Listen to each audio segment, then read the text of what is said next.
Hello friends, কেমন আছো? আশা করি তোমরা খুব ভালো আছো। আমিও ভালো আছি। আজকে ডিমের ঝোল রান্না করব। ডিম সিদ্ধ বসিয়ে দিয়েছি, ডিমটা ছুলে নিয়েছি, আলুটা কেটে নিয়েছি। কি মশলা দিয়ে রান্না করব দেখো। পেঁয়াজ কুচি, টমেটো কুচি, তেজপাতা, জিরে, লঙ্কা, আদা, গরম মশলা, রসুন, এই কটা মশলা দিয়ে আজকে ডিমের ঝোলটা রান্না করব। আসে এক এক করে মশলাগুলো বেটে নিই।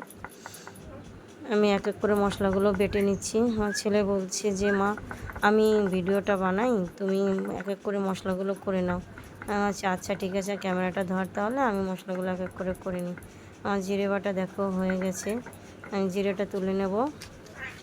এরপরে বেটে নেব আমি আদা রসুনটা, আর কোনো কিছুই বাটবো না আমি। এরপর রান্নার কাছে চলে যাব। দেখো আদা রসুন আমি দুটো একসঙ্গে বেটে নিয়েছি। এখন চলে যাব উনুনের কাছে। উনুনে গিয়ে এটা আমি পরে বেটে নেব এক সময়। গরম মশলাটা দেখো, আলু, ডিম আর এই কয়টা মশলা দিয়ে রান্না হবে ডিমের ঝোলটা। তেল দিয়ে দিলাম। এখন আলুটা ভেজে নেব আমি ভালো করে, ডিমটাও ভেজে নেব। ডিম ভাজা হয়ে গেছে। এরপর আমি এক এক করে শুকনো লঙ্কা, তেজপাতা, জিরে দিয়ে আমি পেঁয়াজটা দিয়ে দিয়েছি।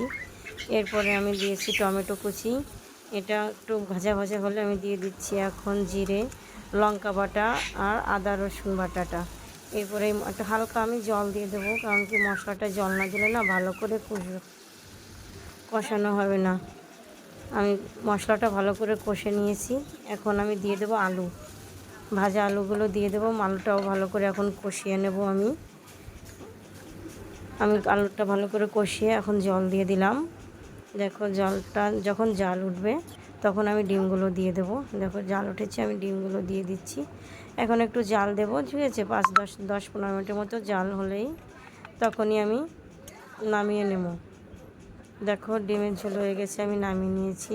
কেমন হয়েছে বলবে বন্ধুরা কমেন্ট করে, কেমন হয়েছে। দেখতে থাকে এরকম, আমাকে একটু সাপোর্ট করো, তাহলে আমি আরও নতুন নতুন ভিডিও দেবো। দেখো আমার ছেলেকে ভাত দিয়েছে, বলছি দেখ তো খেয়ে কেমন হয়েছে। ও খেতে বসে গেল, বলছে মা আমি খেয়ে বলছি কেমন হয়েছে। ও খেয়ে বলছে মা সুন্দর হয়েছে। থ্যাংক ইউ, আবার আসবো।